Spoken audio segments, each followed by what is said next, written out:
Hey everyone, today I'm going to be building a cardboard box computer. You may be asking why, and that's a really good question. And there are a lot of reasons why. One, it's fun. Two, I'm actually going to be working from home in a different country, so I thought that I should maybe, for fun, build a computer that's easier to transport than a normal desktop computer, and use that when I'm abroad. And three, there's not a third reason. So I'm kind of working against time here because I wanted to do this while there's still light out. And it's about like 8:30, 8:45 p.m. here in Denmark. Sun sets around 10 p.m. so we'll see if I can get it done by then. But if not, it might be a little bit dark. So I have a lot of things here. I'm gonna work and I'll slowly explain things as I go. But I'm excited to show you how to make a cardboard box computer. And I don't mean I'm just gonna make a bunch of parts out of cardboard. I'm just gonna use a cardboard box to contain it. It'll be my case for the computer. Here in Denmark, there's something called DBA. It's kind of like Craigslist. And I got a lot of parts from there. I like to just get a bunch of cheap parts and put them all together. And when I say yes, it's happened before. I have two other ones and I'll show you at the end of the video as well. But this is going to be the best working computer I'll have made in a cardboard box, which will be appropriate to work on, or to use to work when I'm working away, but also from home. I got a new CPU today, and by new I mean used from eBay, to use with the motherboard that I have. So I will do that. Voila! It is slightly better than the CPU I have in the motherboard right now that I got, which is used from that website DBA. And I wanted to get a slightly better CPU just to make sure that it runs a little bit more smoothly. And then I'll just sell this CPU on the same website or on Facebook Marketplace. Also, when you make a cardboard box computer, you want to make sure that you have a cardboard box, and you want to make sure that cardboard box is going to be big enough to fit your motherboard, your GPU, if you have an external one, and your power supply. Generally, that's going to take up the most space. Hopefully this one's big enough. We'll find out in a second. Okay, so I just emptied out the cardboard box I'm going to use, which was also containing other computer parts, because I like to get computer parts. And I'm hoping it's going to be big enough for the parts that I have. So here's my power supply. Like I said, I got it used. It's a fun story. I ended up trying to get a server motherboard, and I did get it for a very cheap price. Then realized I didn't have all the proper equipment, like the other parts, to continue to build a server computer out of the server motherboard. So I ended up trading it for this really nice power supply.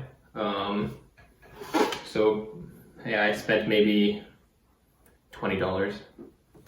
This is the GPU. I actually can't remember which one it is. I think it's like a 570 GTX. Here is a very long antenna.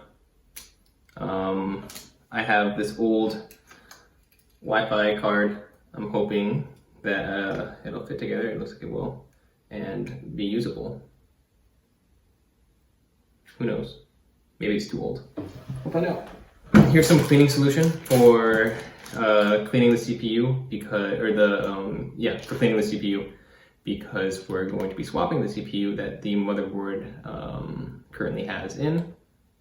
Some nice toilet paper for also cleaning the CPU. We have a SATA cable for the SSD that I got from AliExpress. Power supply cable. A very interesting power switch.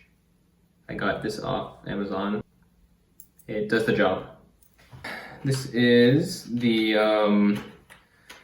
thermal paste for the CPU. I'm using MX2 Arctic.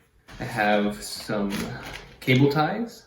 Yep, I'm going to use them to lodge things into place, whether it be the fans or the little slot I'm going to make out of cardboard for the SSD. Anti-static wristbands. I may or may not use them. You probably should if you do this, but I'm feeling risky today. The two fans I'm going to use for the case, cardboard box. So here we got the motherboard with the RAM already in, and we also have the panel for it. I will say that they tend to not work very well with the cardboard box, but I still use it anyway sometimes. Okay, so now we're gonna get to work. First thing that we're gonna want to do is replace the CPU. Actually, scratch that. The first thing we want to do is make sure that this is actually gonna work. So I'm gonna test this. Make sure that everything fits in the box.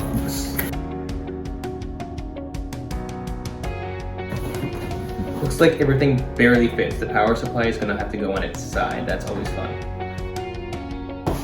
Actually, before I get the CPU going, I want to say one thing. Anytime I tell people that I've made computers out of a cardboard box, they always think that it's a huge fire hazard.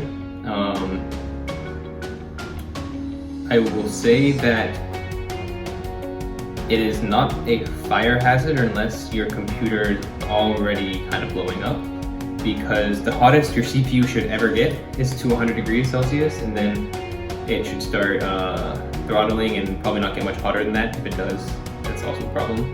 And cardboard, I think, burns at around 200 degrees Celsius.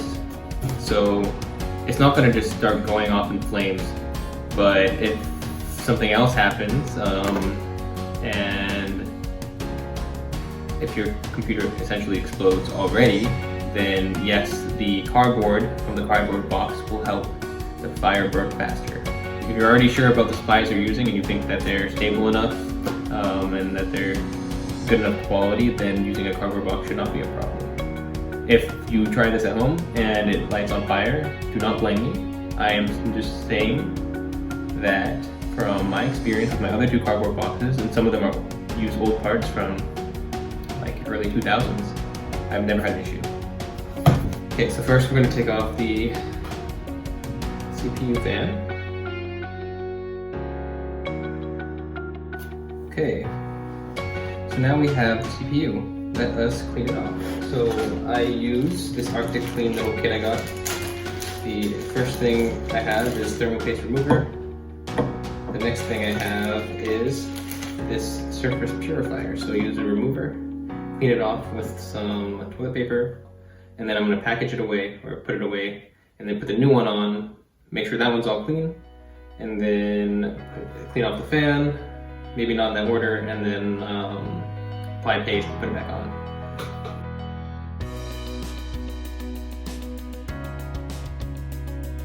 And we're going to put on the purifier. Actually, we don't need the purifier for this one because we're taking it out. So let's push this down. Pop open the socket. Carefully remove the CPU.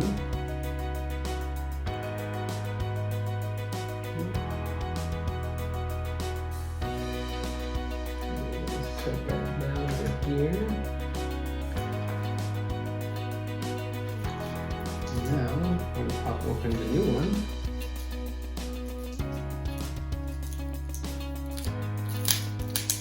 I feel like I'm doing a little reveal here, like a gender reveal. It's an i5 750. So now let's pop this puppy into place. The key when putting these on is not push it in, but just gently drop it on so you don't break anything.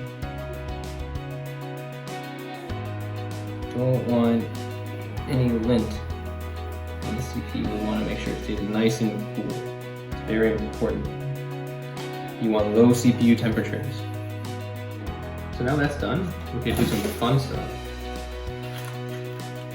I never know how much thermal paste to apply, so I always just, just do it. So I'll apply some right in the middle. Or a little bit off from the middle. Maybe it's too much, but I'm not perfect.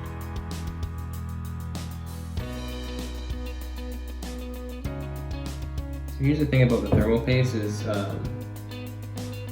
you don't want to apply too much. But applying too much is definitely better than applying too little.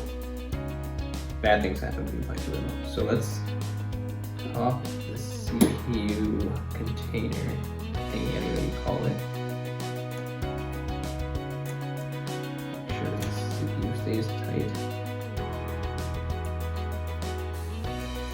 Now this is fun. I remember last time I did this, it took me like a decade to get the fan back on.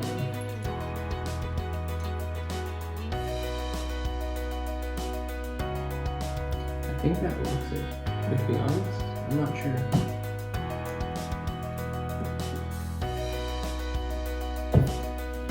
It feels stable enough. Again, more confidence, great. CPU is in place. Let's hope that it actually will work when the time comes. Now, let's pop in the GPU.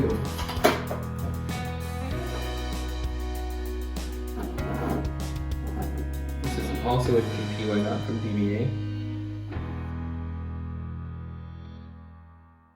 Nice.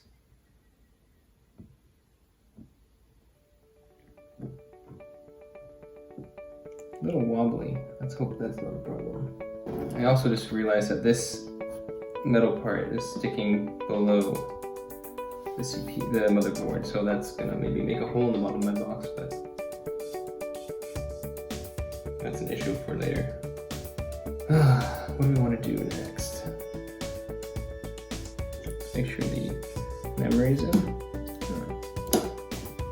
Locked and loaded. I think it's time to start putting things in the box. Use some extra cardboard to make sure things stay in place. Also need some scissors. One thing we want to do is cut out the area for the GPU cables to go. A nice little opening for the GPU. Input-output plate.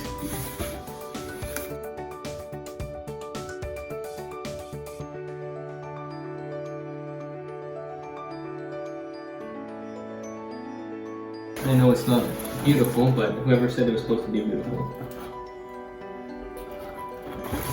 So now let's use some cardboard to make sure everything stays in place.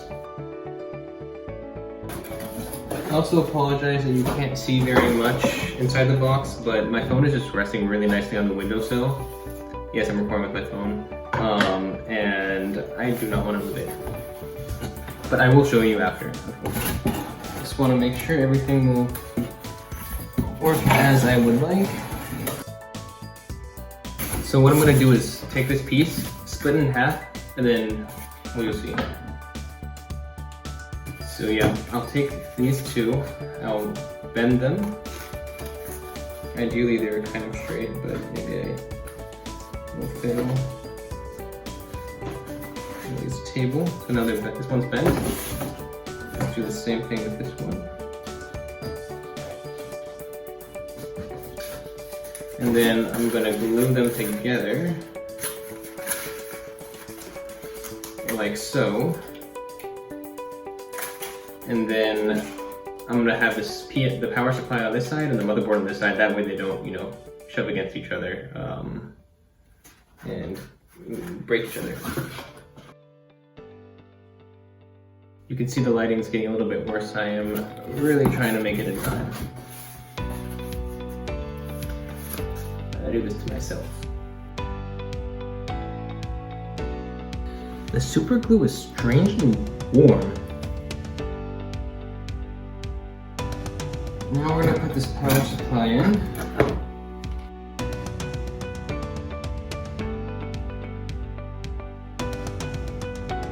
And now we got the ones for the graphic card, GPU.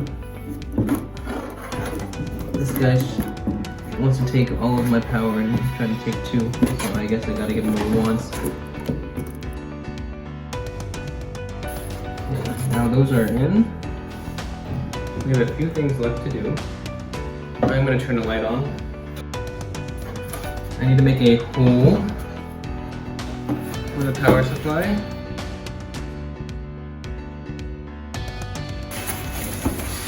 So now we have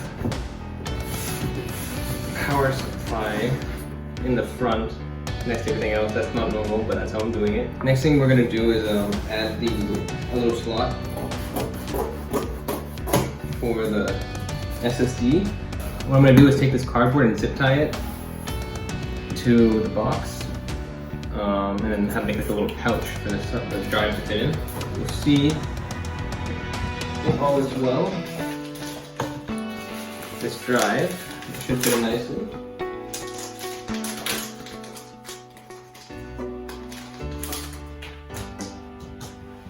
Here it is.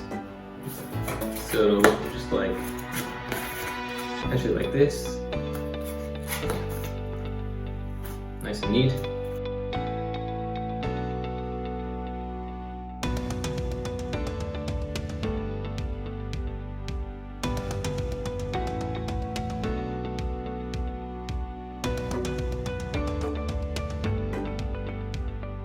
The SSD pouch is in now finally, so now we need to connect the SSD.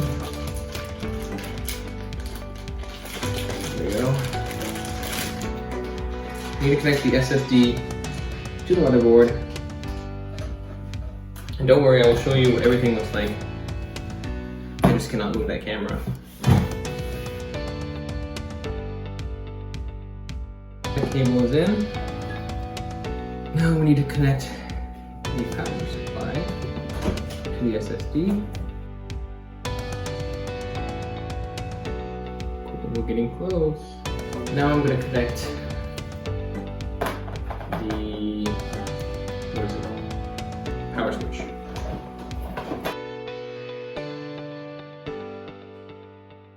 Whew. Now the power switch is in. Always harder than it needs to be. And finally, we have the fans. So the way I'm currently thinking of doing this is to have one fan on the top and one fan on the side. I always need to remember which way the air goes. It looks like it's going out that way. So this is going to be this side on this one on the side is going to be the exhaust. So the air is going to come out from this way, and then the one on top is going to blow air in.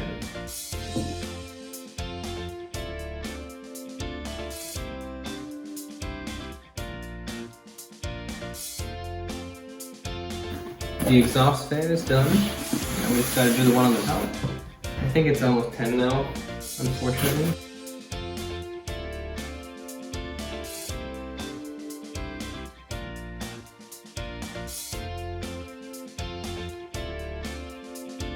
Now the fan is placed, all I need to do is plug it in.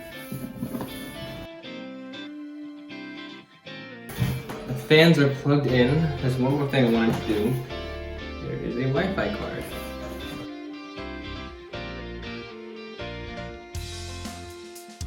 Now the Wi-Fi slot is made. We're gonna plug this in. I was worried that wasn't going to work. So now, even it has Wi-Fi, there's one final thing to do. We need to make a hole for the power switch. Wow, that took longer than I thought it would. But it is done. I will probably give it a few touch-ups, but yeah, I'm ready to show you what it looks like on the inside now when I move my camera. Alright, so it's been an hour and 38 minutes, it says, according to my camera. So here is where the power supply goes. The cable, I mean. This is where we plug in everything in. Yep. Here is the graphics card slot. Here is the Wi-Fi antenna. Here's the top fan. And here is the back fan. And now let's open it up. Actually, first we have the power switch, and this is a little light for the Wi-Fi. Let's open it up.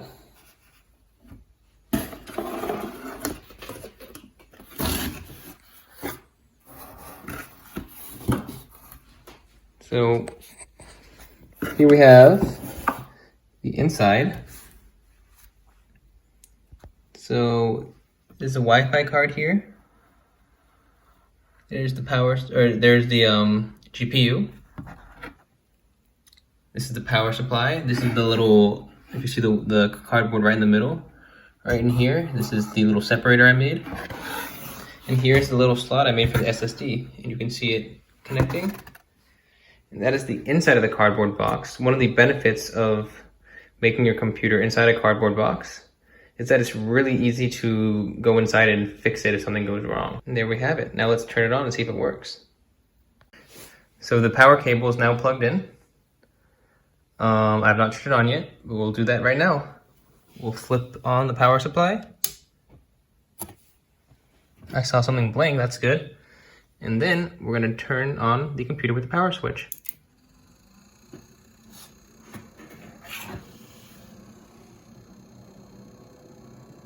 And there we go. A cardboard box computer.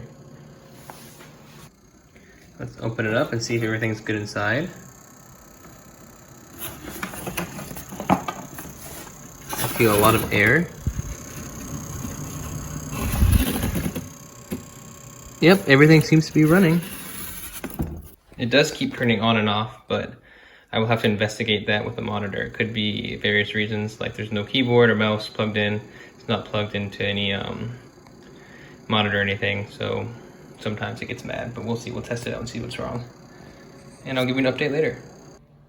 As I promised, here's an update on the new cardboard box PC I made.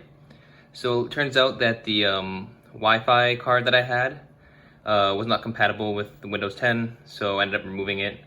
And I might just get like a Wi-Fi USB. Another change I made is that I used some cable ties to tighten up the sides, because as you can see, it's kind of, you know, there's some holes here, it's kind of ripped here. So I did on all the corners of the cardboard box. Another very small change I made is I poked some holes right here because the power supply is going to be blowing some air out. So it helps to keep the system cool. It turns out the reason why the computer was turning off and on was that the RAM sticks were in the wrong slots. So I spent a long time trying to figure out the issue, and I finally figured it out. I moved the RAM, each one of them one slot over, and now it's running fine. And as you can see, I installed Windows on it, and it's working very well. Lastly, I promised to show my other two cardboard box PCs. This one is the most beautiful one. I spent a lot of time making it look good for what it is. And this is another one I made more recently. So now I have a third cardboard box PC to add to my collection. Thanks for watching my video. If you enjoyed watching me make a cardboard box computer and you would like to see similar content in the future, please subscribe. And if you have any suggestions for future ideas of things I can do, whether it's software related or hardware related, let me know in the comments below.